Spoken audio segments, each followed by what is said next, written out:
Good morning and welcome to Coffee Ann, the longest-running panel discussion show in American radio.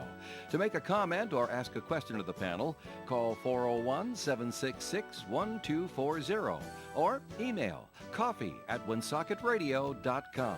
And now, let's join the Coffee Ann panel. It's Coffee Ann on ON AM and FM. Thanks for joining us on this swell Thursday morning. It is March 14th.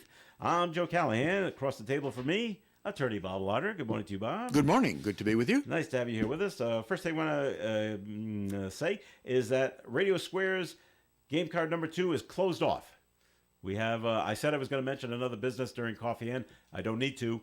We have all 10 of our people for this week. Fantastic. So we'll start up another game on Monday with game card number 3. It's in today's Valley Breeze. So if you want to play along, pick up a copy of the Valley Breeze this week and look for game card number 3. We'll start calling out businesses once again starting on Monday. So congratulations to the 10 people that were registered. What's the ultimate prize? $300. Whoa. So we're going to register 10 people next week and 10 people the following week. And then on Saturday, March 30th, we have a round-robin trivia contest, survival of the smartest, last person standing. You get one wrong and you're out. Now, are there going to be any sports questions on the trivia contest? See, Dave's putting all the questions together, so I don't know. Okay. I don't know what he has. It's usually a lot of general knowledge, so quite possibly. Quite possibly some sports questions. So, well. Good luck there, Bob. You can always guess, or you can always be lucky, and maybe the person that you're up against when you're on the phones together, maybe they'll get it wrong, and then you just move on. See how easy that is? You were talking to me this morning about the RIC women's basketball team. Yes, right. And, on college.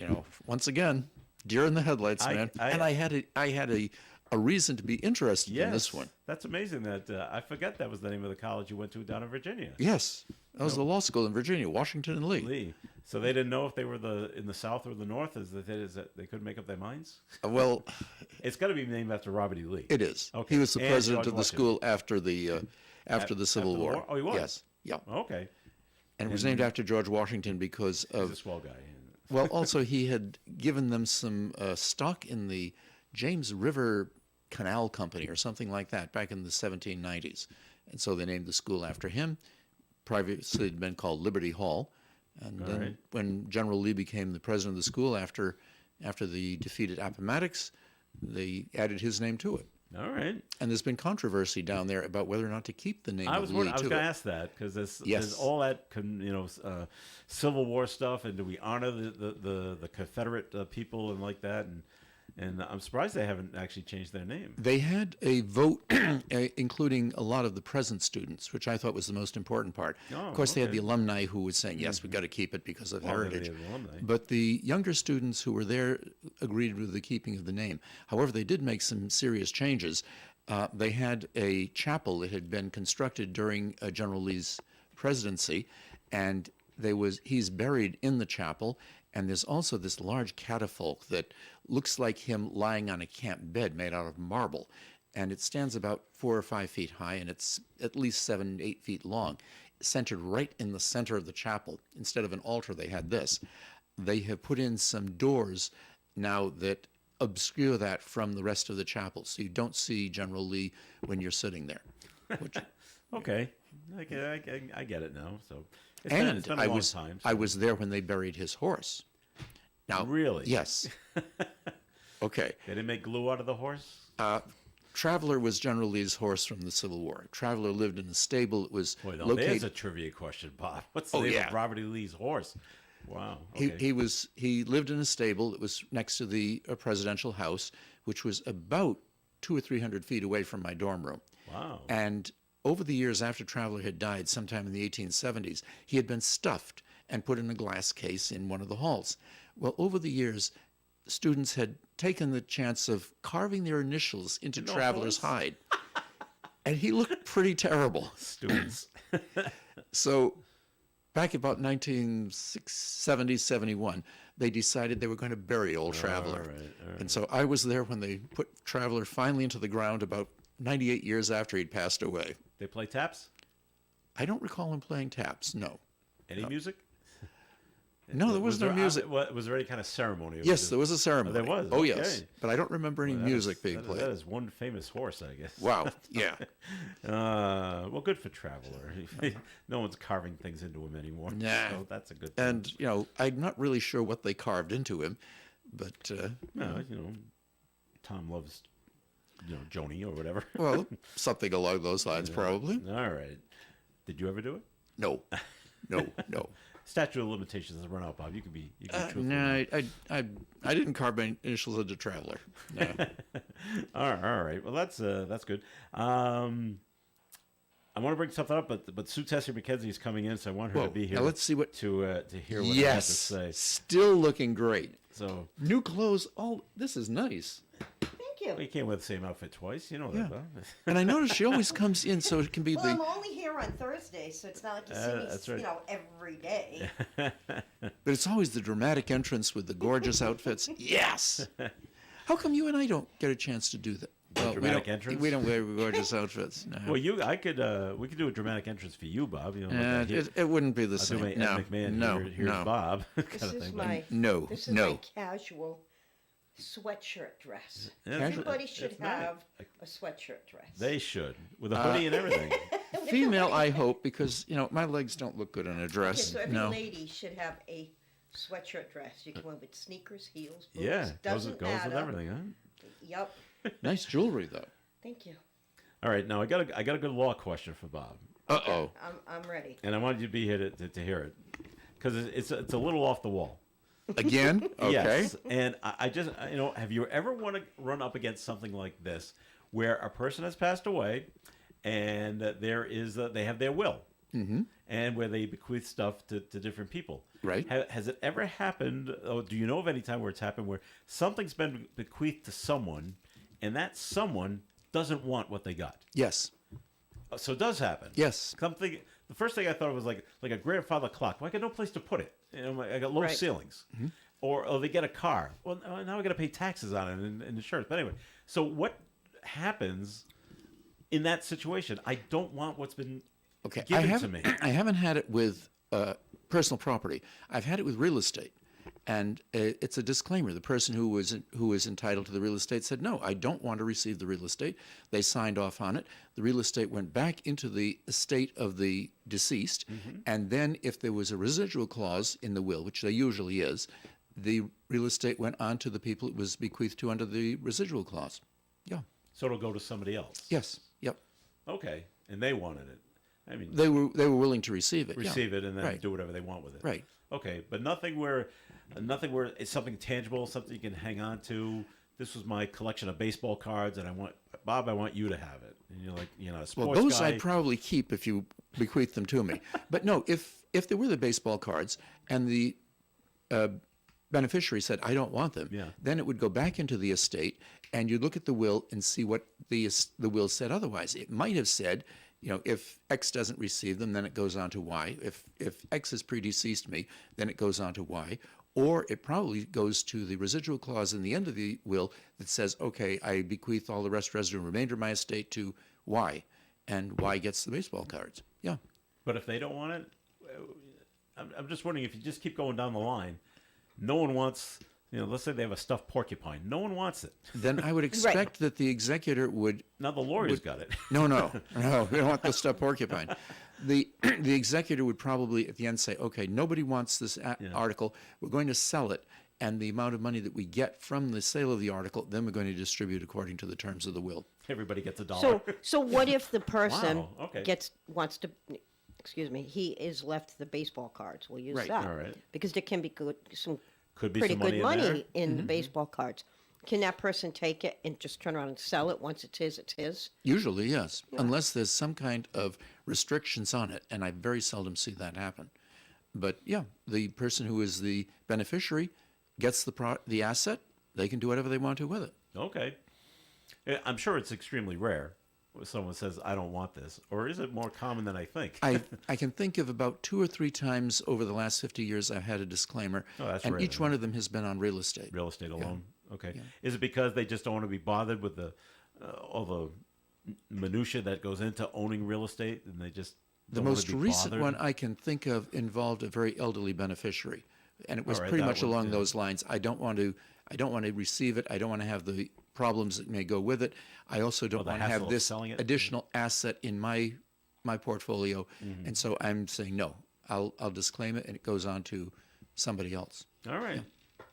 Good question. And Yeah. Good answer. Hey, Bob. an How answer about for a that? change. Yeah, Whoa, man! And the correct answer. I hope so. Yeah, that both of us agree with, because typically we don't agree with his answers to some That's of your true. questions.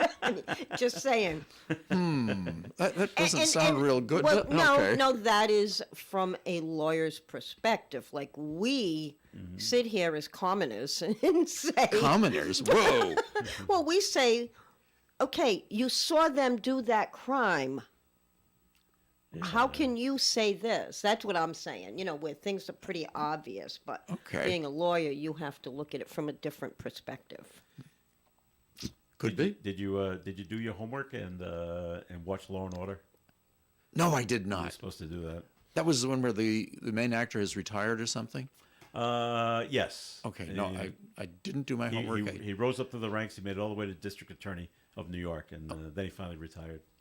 Okay. I saw a very good one last night. I won't give you the whole. It was very convoluted, but at the end, what the prosecutors did, this is probably completely unethical, but it was so funny. They were trying to get someone to confess to something or whatever, and so they got the copy of the medical examiner's report, but it wasn't the real copy. It was kind of like a fake copy of it, and they wrote in what they wanted to write in, and they leaked it to the accused attorney, who thought it was real, and they used it, and they got what they wanted. And now the ME is talking to the prosecutor. It says, "This isn't even my name. It's spelled wrong."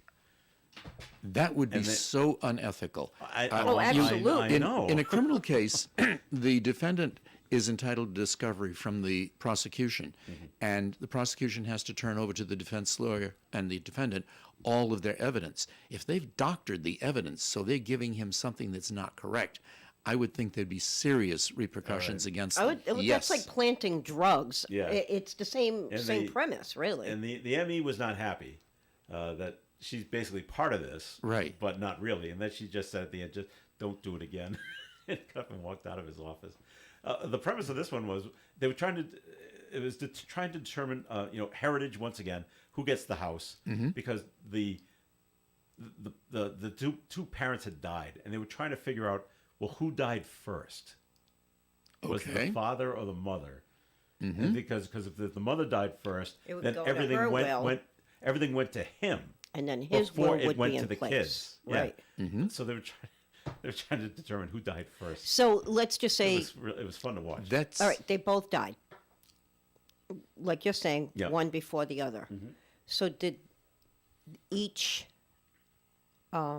person, the mom and dad, each have their own will? So if it Yes. Okay, so that would stipulate. So the dad might have left the house to son number one, but mom left the house to son number two, type of thing. The woman left the house to her daughter. Okay, Then there's a stepchild involved. gotcha. But it was to go to him first, and then so it would skip over the daughter, since now the man technically owns the house for about 5 seconds. Right. And then it goes to the boy.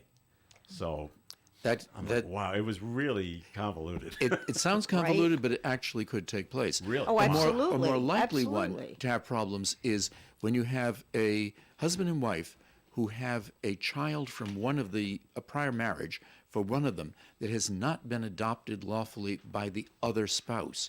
And in that case, father dies, mother has child with a prior marriage. Father dies first, property goes to mother. Mother then and she dies without a will, it's going to go to her child.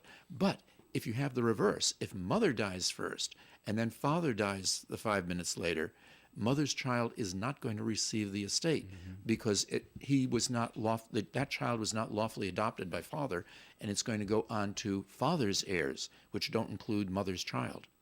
So So people in those circumstances should definitely prepare a will. it was real interesting because the two stepkids were also romantically involved. It got really bizarre. Oh, great. Oh. It got real bizarre. So, Anyway, moving on now. I'm telling you, okay. it's a great show. You got to watch it. Okay. All right. We're going to take our first break here on the Coffee and program. More coming your way. You can call in comments and questions at 766-1240.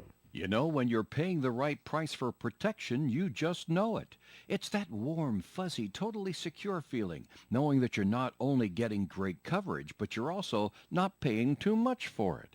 And when it comes to your insurance, there's no one better at getting the right price for your protection than Allstate agents Kara and Celeste Benjamin, because they know when it comes to your bank account, every penny counts towards something bigger, something better. Like a nicer car, that home update you've been dreaming of, or a phone that's fresh out of the box. Those little or big things that we work so hard for. And Kara and Celeste Benjamin want to help you work a little less by getting you the coverage you need and the savings you deserve when you switch to Allstate. Contact Kara and Celeste Benjamin at the Benjamin Agency. One agency, 2 locations in North Smithfield and Bellingham. 765-5000 for a free quote today. Allstate, you're in good hands. And you're in good hands with Kara and Celeste Benjamin at the Benjamin Agency. Savings vary based on the average annual savings reported by new auto customers surveyed in 2019 who switched to Allstate. The Coffee and Panel is enjoying coffee from Down East Coffee Roasters. All their coffee is roasted right here in Rhode Island. Down East Coffee Roasters is available at all Little General stores. Have you heard of Scott McGee with RE/MAX Properties? He's been selling real estate in Rhode Island and Massachusetts for the last 17 years, and you can see that he loves what he does. Scott, as well as his team, take pride in what they call the fair and honest team. No gimmicks. And no, they're not buying your house if it doesn't sell, etc. Just fair and honest real estate. Scott personally works with tons of sellers and buyers and specializes in residential properties as well as commercial. And he's always very fair and offers super competitive rates. Remember, this is probably the biggest move in dollars that you will ever spend or receive. You want to go with a trusted and experienced agent. Scott is fair, honest, and modest, always puts the clients first. And he also dealt with literally almost any situation. You really need to look at your real estate needs as a business. You want to pay and get the right money now so that you're not paying for it later. Trust me. So why not give Scott McGee a call at 401-639-2906. That's 401-639-2906. It is Coffee and on ON, AM, and FM. Thanks for joining us. This is Joe Callahan here with Bob Lauder and Sue Tessier-McKenzie. And Sue, it is time for a first message from the Blackstone Valley Call and Times down there on Main Street across from City Hall. Yes. Well, we're settling in quite nice. So you got to take that sign that's off at 75 Main Street and bring it down. Well, Put it back up again. But that would involve A lot. historical society, Oh, all right. and that's been part of the problem. All right, never mind. But anyway, we are open for business in the office. The office hours are from 8 a.m. to 3 p.m. You can call Christina if you need legals or obituaries or memoriams. Her number is 767-8503. If you have any questions about delivery, you're not getting your paper, you want to start getting the paper, it's 767-8522. And if you have any advertising questions, you can call me and I can either handle it myself or refer you to the person that you would need. And my number is 487-4136. All right, Sue, thank you very much. I don't know if you heard this story yesterday, but Family Dollar and Dollar Tree stores are going to close close 1,000 stores. Really? Nationwide. Now, those two businesses are the same. Owned by One of them bought the other. Yeah. I think Family Dollar bought Dollar Tree, but they kept the same names. But now they're going to close 1,000 stores across the United States. And then, but did you hear about this? This happened in Wisconsin. There's a Dollar General store. Yes. In Wisconsin, not involved with 1,000 stores to be closed. But there's a store in Wisconsin where every single employee, including the managers, quit. Wow. On the same day at the same time. They all worked on a Friday night, whoever was left, and when they closed down Friday, they put a written sign on the door that said, "We all resign." Wow. And Was it a labor dispute or Well, management or? The man, the one of a newspaper out there was able to get hold of the general manager out there, and she complained about the lack of support from the home office. And a couple of things. So here it is. Well, it must have happened last week. So it's beginning of March. She goes, I haven't had a day off since Christmas.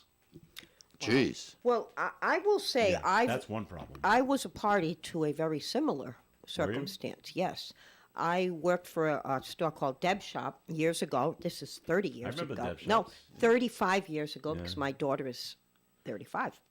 And I worked for the company. It got to a point I was in Lincoln, when they were in Lincoln Mall. They had stores opening, Wakefield, Warwick. There were 3 stores opening all at the same time. So I was in Lincoln, hired to take over one of the stores. Fine, that was the Warwick store. So I got the store, and I'm sorry, but I'm a hard worker, and I have common sense to do things the right way. They started having me train management. And some of those managers should not have even been trained to hang clothes. And they were all making more than me. So I wasn't getting paid for. They were sending me to stores to clean them up. So, like, I went to, New Hampshire, Rhode Island, Mass, to clean up stores, and I was not being paid for it. They were paying for my travel expenses, but I wasn't being paid any extra to clean up a different manager's store, nor was I getting paid extra to train. One day I'd had it, and I said, I requested a raise, and they refused. All right. And I said, okay, then this is my notice. Well, the entire staff walked out right behind me. Wow. They said, if we're going to work, there's no way. And my shift ended. It couldn't end at the end of the day. It had to end like at the 5 o'clock shift, we'll say like 9 to 5. And at 5 o'clock, when I walked out, those doors had to get locked. And we called the district manager, and she had to come down. Yeah. But they closed. These people all walked out. Same thing happened in that store in Wisconsin. Yep. They had to be closed for that day. I think they opened up the next day because the call went out to Right. the Dollar Generals. You, and you go work down here. 'Cause Head over there, we yeah. got to open up that. Not that I was part of someone quitting. This is when I worked at a Burger King.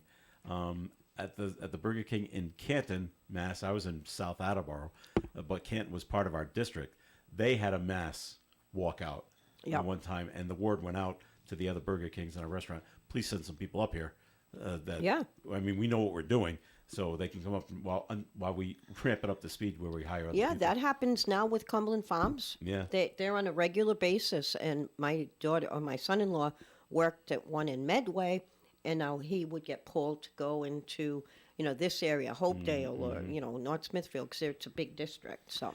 And Sue probably knows this. One of the other problems, and it's a problem overall in retail, and it's the way the corporate office tells the stores how many hours they can schedule their part-time workers. And it's all based on sales. And so that was happening at this family, at this Dollar General. They didn't have enough hours to pass out to their employees. And so now, maybe you have, let's say, 5 employees. You can only give out 50 hours. Everyone only gets 10 hours. Which left the general manager of the store running the place all alone for hours. Because they were on salary. Yeah, that's right. And That's right. yeah. They're not getting overtime. Wow. And the place is open, I don't know, 8 to 10 or whatever it's Yep. open. So she was really burnt out. And the others were just disgusted that their hours are getting cut all the time. So Yeah. they all went and got other jobs. And that's typically what they do, though. They will cut the hours, Yeah. and they limit the hours you can give to a part-time employee so that they don't have to start getting into benefits. Yeah. So if you're over X, and I don't know what the changes are, as I said, for me it was 35 years ago, but you couldn't go over X, otherwise they qualified for whether it's vacation time or medical coverage or whatever the case was. And that's why they limit it. And back in my retail days, it was like that. Sometimes, I'd be at the store. The store would open at 10 in the morning, and I'd be all alone until 5 in the afternoon. Oh, that's Wow. nonsense. So we could finally bring someone in that could work 5 to 9. Yeah. I said, but so I'm all alone sometimes. And I said, "What if I got to use the bathroom?" I was literally just thinking that. Well, their options were go to the store next door and see if someone could just stand here and watch the store and say, "We'll be right back." Maybe UPS used to make deliveries. Maybe they can watch it for a little while. And I'm like, this is just foolish. I would just go, just Jeez. go in the back and. It's like, But you were hurry up and working get in a back up. fast food place. No, this was not. This was right. just a retail store. Okay. So yeah. I hope- But I got lonely. Sometimes you're there for hours Well, by yeah. yourself. I mean, and there's only so much cleaning Cleaning you and, do, and you price know, and changes, everything. and- Yeah, and you- it's just not, and to have a national company that short-staffed. Yeah. And again, it's technically not short-staffed. It's due to your own choices. Mm-hmm. You limit everything, and then you Well, get you- penalized if your Oh, yeah, theft you heard was it. high. Yes, and you that's got true. penalized because now you got one person trying to manage a store, Yeah. and now your thefts are up. What do you do all by yourself? I know, and because usually the theft that would happen usually involved 2 or more people, Yep. and the thieves are pretty smart. Right. Distract this guy because there's only one person And there. there's only one, and right? everyone's just taking things willy nilly. So, all right, we had a note that was called in 766-1240. It's directed to you, Sue. I don't know if you have the right answers for this because you're in the advertising department over the Blackstone Valley Call-in-Times. But to Sue, how come there are no more local news in the call? The Cumberland fatal accident never made it into the paper. Well, I cannot answer that. You are correct. I cannot answer that. Okay.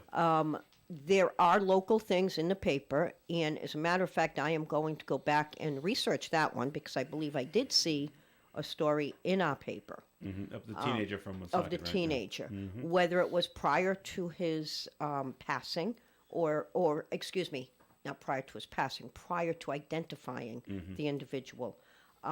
Unfortunately, I don't control editorial, and some days it's frustrating. Okay.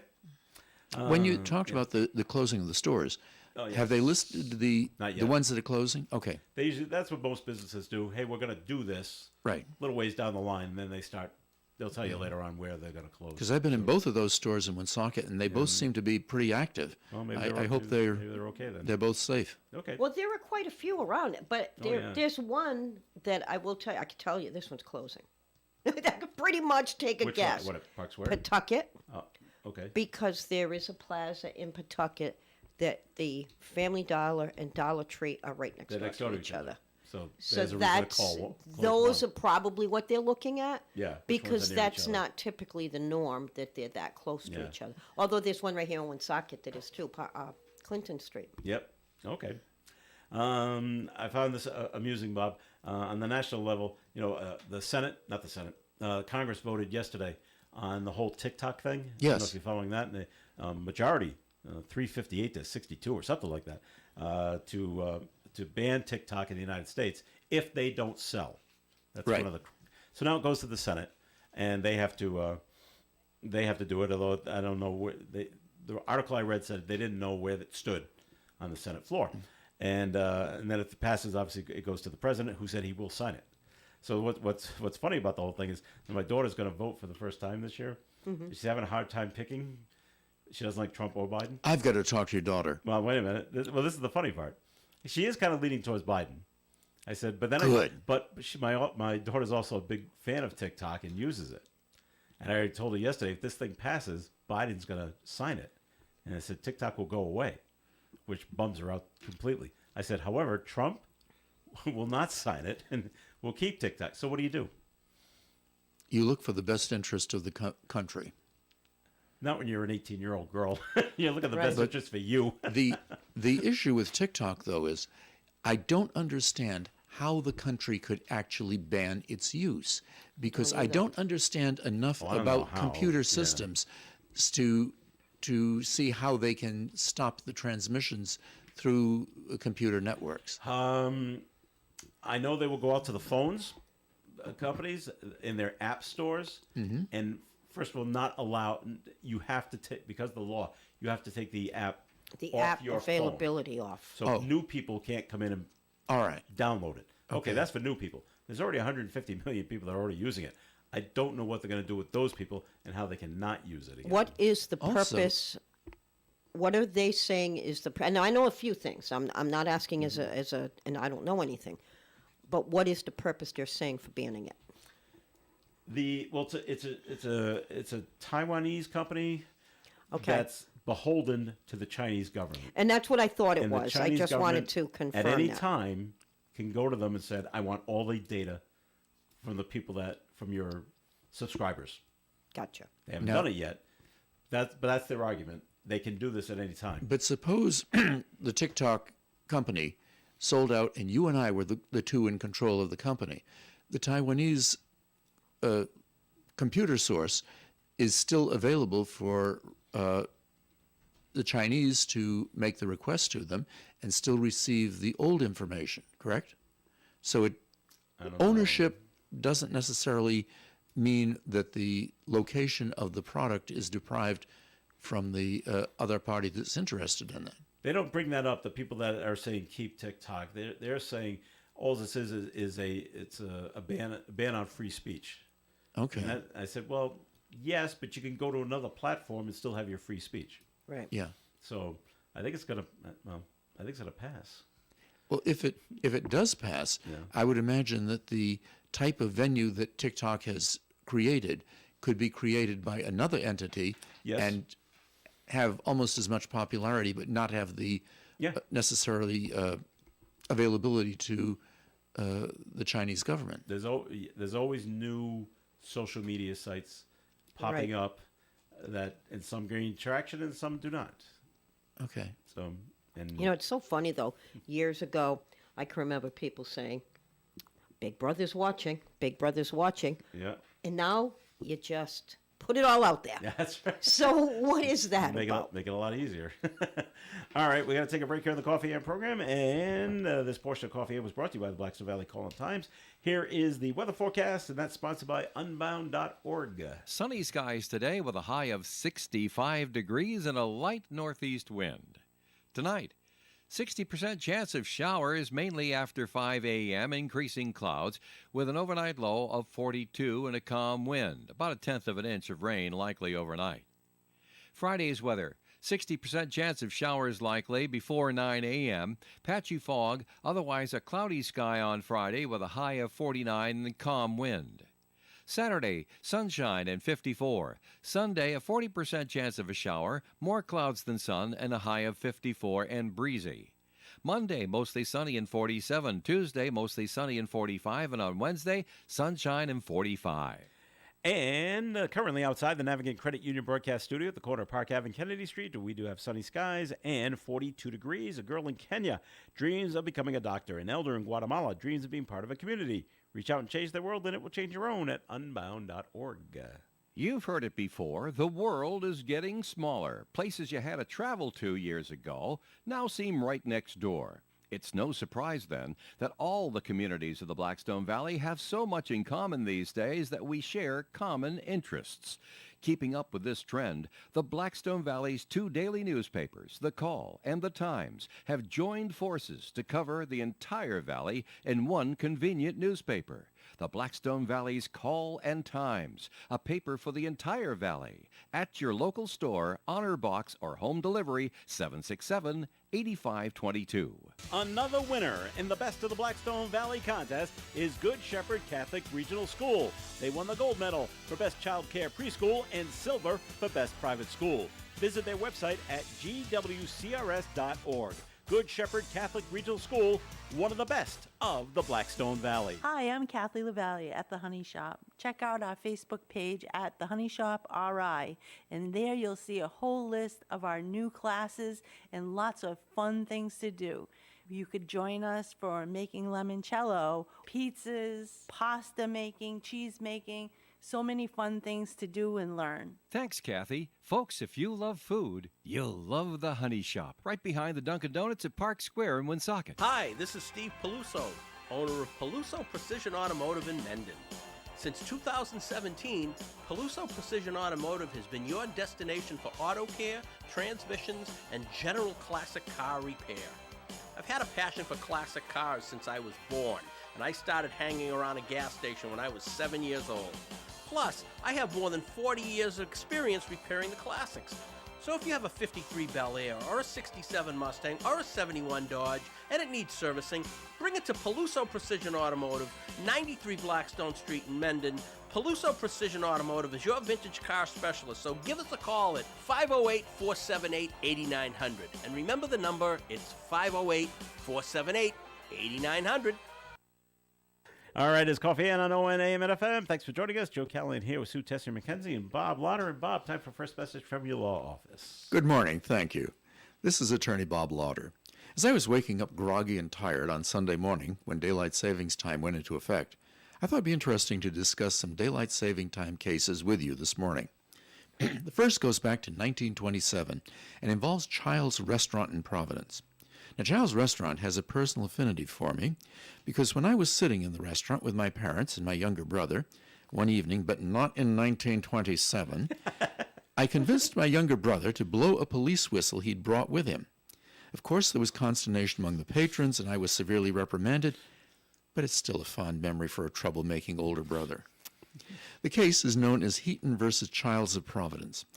In 1927, there was a hatchway in the sidewalk outside the restaurant. What's a hatchway? It's where there's an entrance to underground cellar. Okay. And it has the flat doors across the top that are usually level with Right. the pavement of the sidewalk. Okay. The operation of this hatchway was limited to those employees of the defendant who had access to the cellar. On the morning of September 3rd, 1925, at 5:45 a.m. daylight savings time, just after the streetlights had been extinguished, Mrs. Heaton was walking along Westminster Street outside of the restaurant when she tripped over the trap doors of the hatchway, which had been left about 2 or 3 inches above the surface of the sidewalk. She fell, was injured, and sued the restaurant. The restaurant defended the claim, arguing that unless Mrs. Heaton could establish who was responsible for leaving the hatchway improperly closed, it was not the responsibility for her for the accident and the injuries that she suffered. Rhode Island Supreme Court disagreed. The court ruled that the defendant was prima facie bound to guard the hatchway, and that unless the defendant could prove that someone else using the hatchway or meddling with it had left it open, the defendant would be liable for the injuries resulting from the presence of the hatchway. If you'd like to discuss legal matters with me, please call my office for an appointment. My name is Bob Lauder. My telephone number is 762-4550. The disclaimer: the Supreme Court of Rhode Island licenses all attorneys in the general practice of law. The court does not license or certify any attorney as an expert or specialist in any field of practice.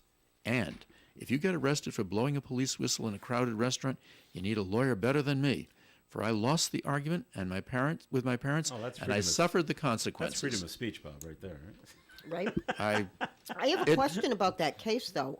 You said that they would be liable for injuries. Yes. So back then, could they frivolously increase all pain and suffering, mental anguish, all of that stuff? I don't agree that it's frivolous when people make those claims. But in many cases it is. I don't think Joe, so. You got me on this one. You got me on this one. They make stuff up, Bob. They're trying to get more. They're trying to get more money. Right. That's so. When you're dealing with the insurance company and even the TV lawyers who do the advertising, you have to have specific facts to substantiate your claim. Right. And if a doctor says this is the injuries you've suffered, those can be used toward advancing your claim. But you don't find doctors who are going to be saying, well, it didn't really happen, but I'll put it on paper just to make you happy. No. I doubt if doctors do that. That's unethical for them. All right. I actually agree with the court on that one. Right, me too. It's your hatchway. It's your responsibility. Exactly. That's exactly 100%. what they said. All right. But they didn't say anything about blowing the police whistle in the restaurant. And it was a good time. That's because you were a minor, so you got no rights. So. We have a note that was called in, 766-1240. Right up your alley here, Bob. Providence College men's basketball. This is it tonight. No matter what happens, they've had a valiant season. They won last night. They're in the Big East tournament. They're going to play again tonight. Who are they playing? Creighton. Creighton? Where's that? Somewhere in the East. I don't know where Creighton University is. Okay. I don't know. I don't even know how to spell Creighton University. It's Creighton. G-H-T-O-N. Okay, that's what I was going to say. That's Is there Creighton. any predictions as to This is which gonna be is the tough. favored one? Creighton's a better team. Is it they got a They are Where are they? in Okay. Now, if, Nebraska. Nebraska? Wow. Omaha, Oh, Nebraska. Okay. now, if PC wins tonight, what happens then next? They keep moving on. If they win tonight, it should solidify them that they go on for the national championship, which is good. If they win tonight, they play again, and 2 more wins gets them the Big East championship. Wow. So Great. So they keep going. So good. I hope they do well. Let's keep going. That's good for them. So Bob, question for you on this one. Another good law question. Up in Massachusetts, Maura Healey has put out the plan to pardon the thousands of people with their marijuana convictions Okay. in Massachusetts. I guess they're going to go back to 2016. It was for simple possession, and if you were in prison for that, they're gonna wipe it all out and let you out. Okay. So, does this open up a Pandora's box of lawsuits of these people that were incarcerated to sue the state? Because I was arrested when it was considered legal, and I was imprisoned for. Wait, you said considered legal? No, considered illegal. Illegal. No, it was, but in Mass, it was cannabis became legal in 2016. Okay. But let's say I was arrested in 2017 for possession of marijuana and incarcerated. Gotcha. And now I'm getting out 7 years later. I would, first of all, I'd sort of wonder about the presumption you made, because I would think if Massachusetts made the possession of the marijuana legal in 2016, it's highly unlikely that you would have been convicted for its possession in 2017. Unless it was over the amount maybe they allowed. Okay. Okay. So I would think that isn't likely. But if you were arrested in 2015 and you suffered a penalty for it and then were pardoned, I don't necessarily think that the pardon is going to give you the grounds to make a claim against the state that you were unlawfully convicted. However, if you were convicted in 2015 and they discovered new evidence or something that would have overturned the verdict, and that's what you see frequently in these kind of cases where people are making claims against the government. It's where the conviction itself was overturned, not where the individual was pardoned. I don't think that a pardon overturn of it. Well, I don't think a pardon is going to grant you the right to make a claim against the state for unlawful prosecution. I think that if you were convicted on false evidence or something along those lines, then you would have a claim against the state. okay. I agree with Bob on this one. It does say pardons. They'll be effective immediately for those who are eligible. One of the reasons the governor is doing this is that people that have been convicted of this crime have a tough time now getting a job or getting housing, because they always ask you, have you been convicted? Well, yes, I have.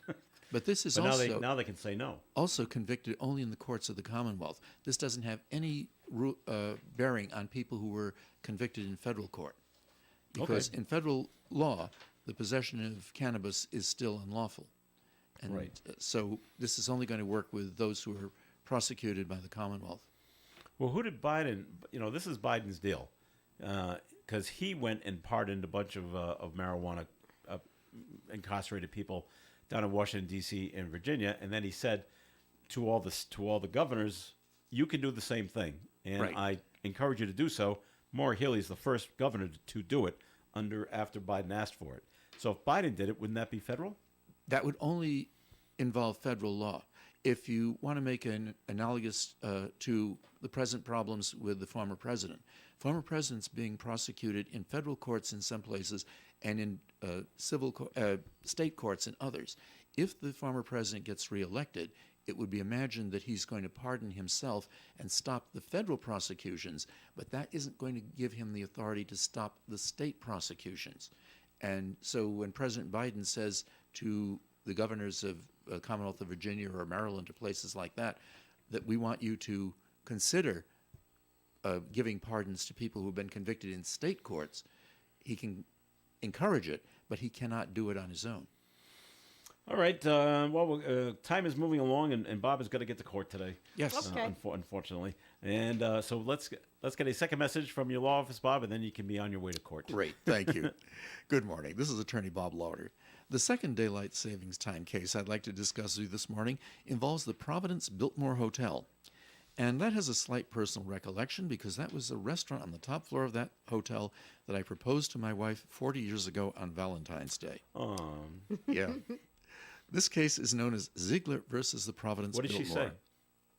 she say? Well, after she asked the Let me think about it. After she asked the waiter whether or not it looked real, and the waiter approved, then she eventually said yes. All right. Case is known as Ziegler versus the Providence Biltmore. Access to the main lobby from the ground level entrance of the hotel is gained by ascending a flight of marble steps, about 20 steps, 10 of them extending to a midway landing, and then 10 further to the main lobby. On September 29th, in 1934, the plaintiff and her husband entered the hotel and ascended the stairs to reach the restaurant. It had been raining steadily that afternoon, and they didn't notice the steps being wet when entering. After dinner, they returned to the stairs, and the plaintiff slipped and fell down the stairs. Mrs. Ziegler said that although she did not notice the stairs to be slippery, no one advised her of the fact before the accident. The hotel defended the complaint by offering evidence that the stairs had been inspected, cleaned, and mopped dry approximately every 15 and 20 minutes, and that the carpeting, which was usually covering the stairs, had been removed at the start of daylight savings time in April and was scheduled to be replaced the day after the accident, which was after the fall race meet was over. The hotel argued that unless the plaintiff could prove the defendant was negligent, the virtual presumption of her testimony and cases based on speculation and assumption. Supreme Court agreed with the defendant, citing there was no evidence to support there was any improper construction or lack of repair or lack of maintenance or evidence the stairs were improperly lighted. The mere fact that the fall took place without evidence as to the cause of the fall did not impute liability to the hotel. If you'd like to discuss other legal matters with me, please contact my office for an appointment.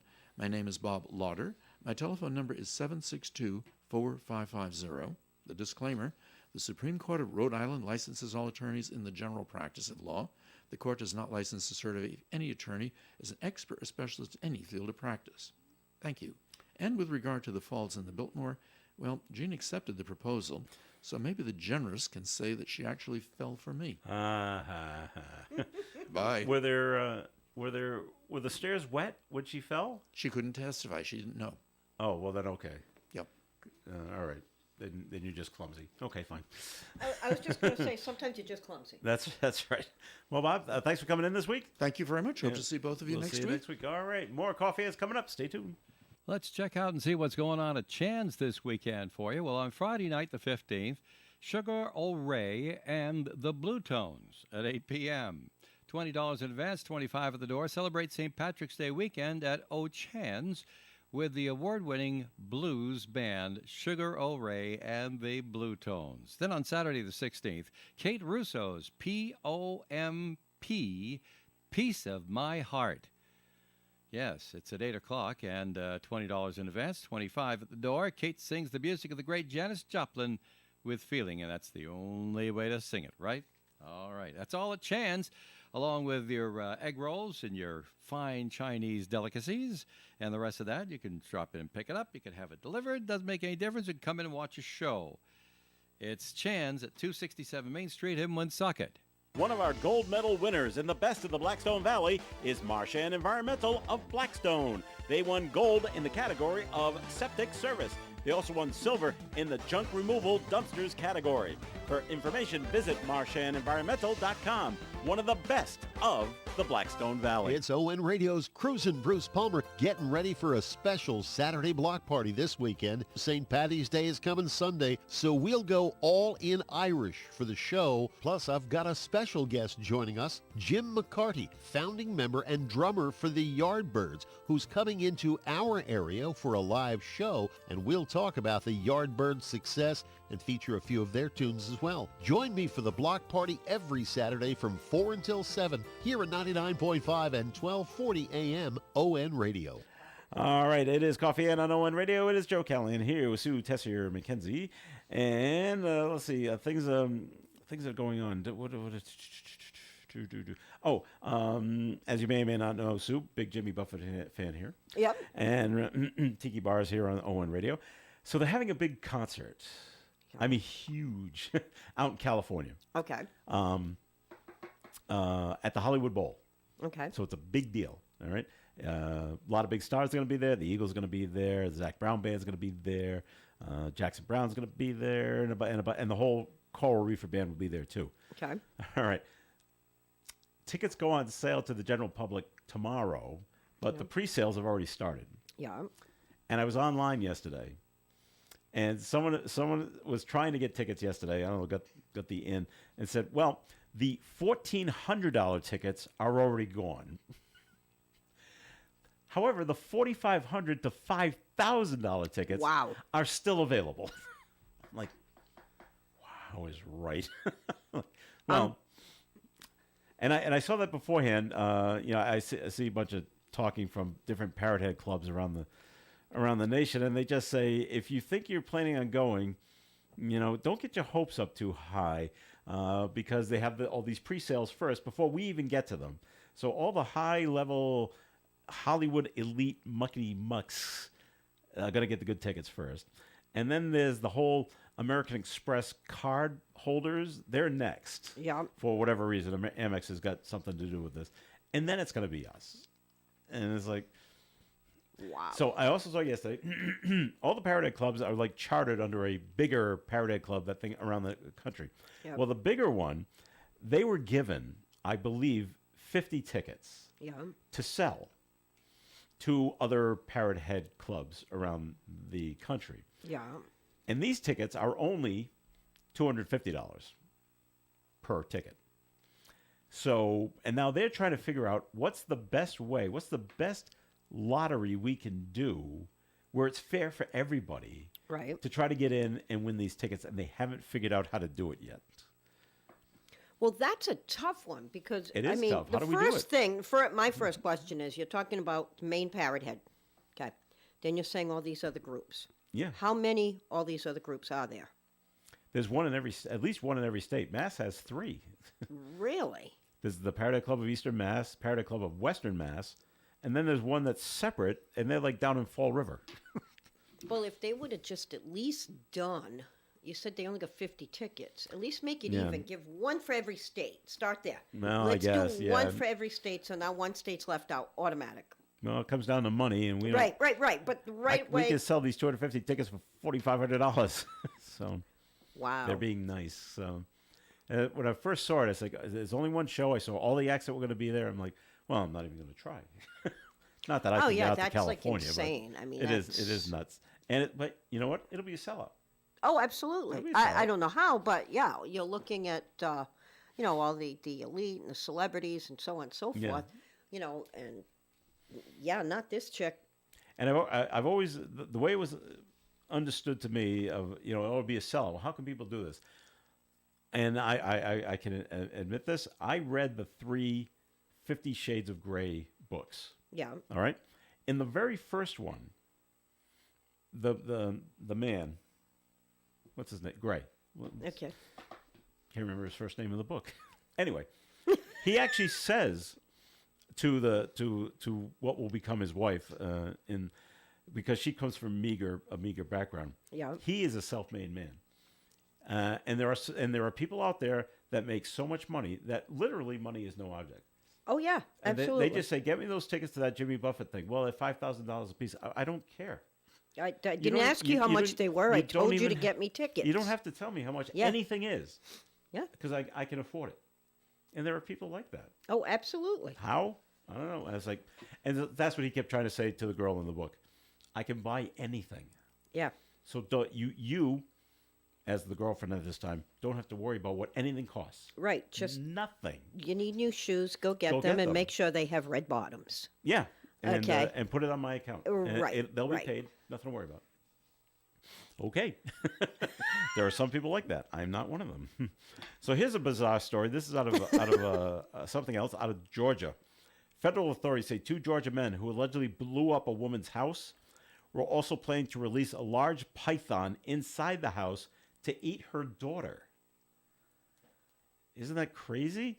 Prosecutors claim 37-year-old Stephen Glosser, 34-year-old Caleb Rinzi of Richmond Hill, Georgia, had placed the woman under electronic surveillance before blowing up her house last year.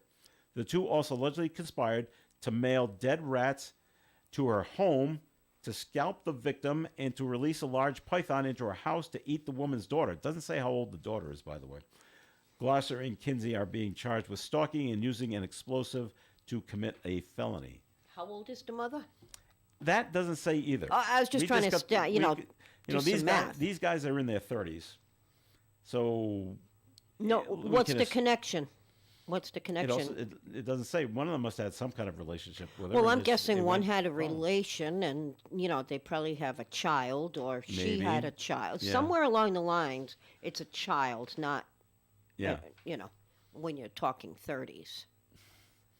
strange. Huh? Wow, some people that's come insane. Come up with bizarre ways to try to off other people. Right? Jeez. It's just Like, we won't get caught. that's right, because the snake did it. It's How are you going to trace the snake back to me? Well, they did somehow. I don't know. We'll have to ask Bob do we that do, question. do we, can you take fingerprints off animals? I think Bob would rationalize that. Just saying. But yeah, that's almost like That's insane. was it last week that we had the story of the guy that's suing the hotel in Vegas because he says he was bit by a scorpion No, while he I was didn't. in bed at See, I didn't hear the- that one. at one of the higher end hotels, Yeah. and the hotel's fighting it.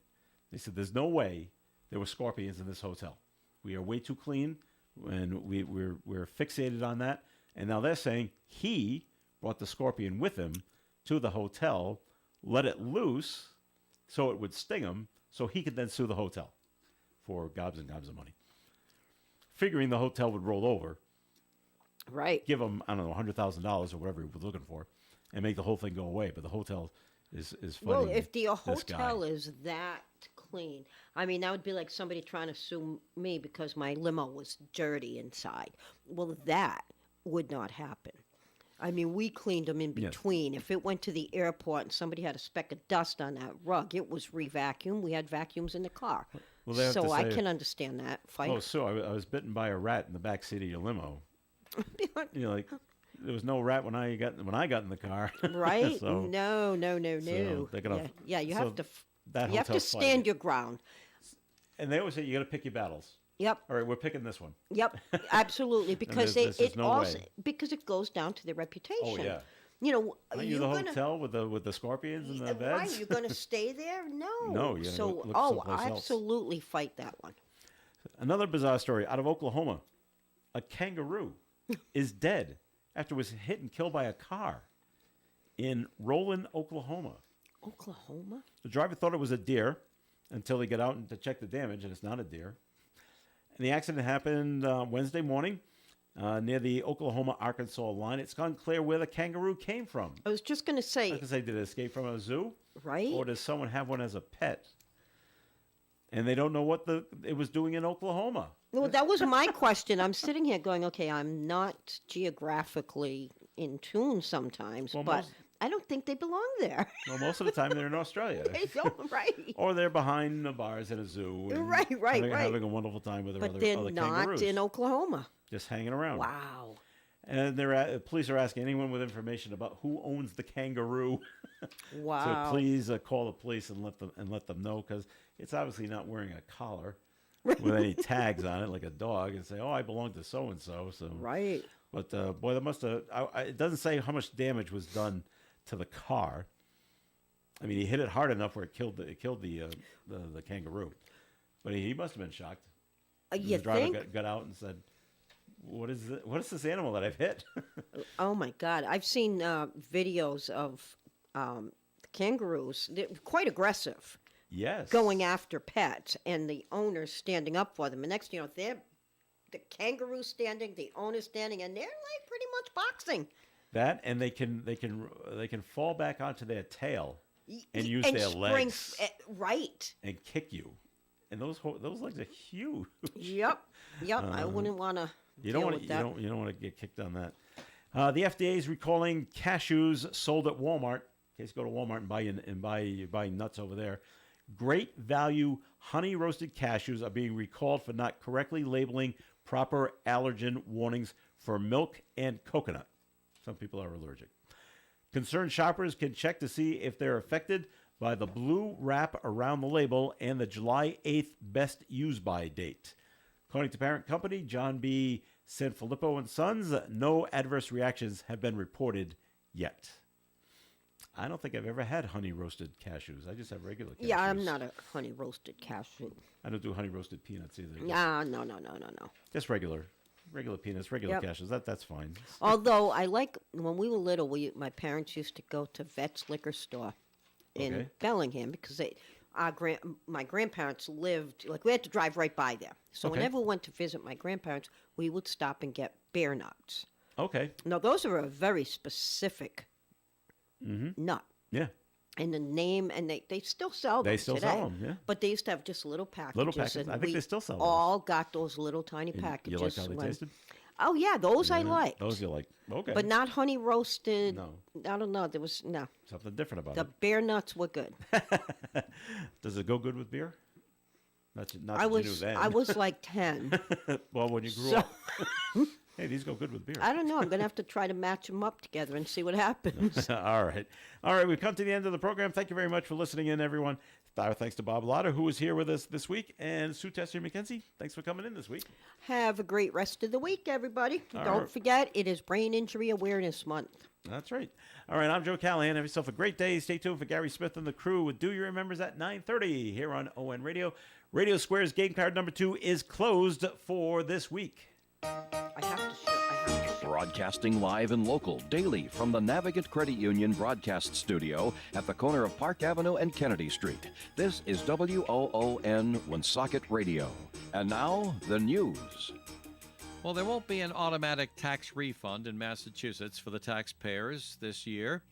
A tax revenue surplus triggered in 2022. That law that required the state to return over $3 billion to taxpayers. They thought they could use it going forward when times get tough. No, the law says they can't. They got to give it back.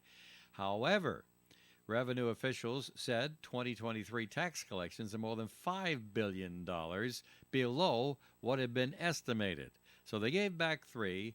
They have $5 billion less than what they'd estimated, and they're looking for tax increases. You know it's going to happen. School districts in Massachusetts are struggling to balance budgets. Officials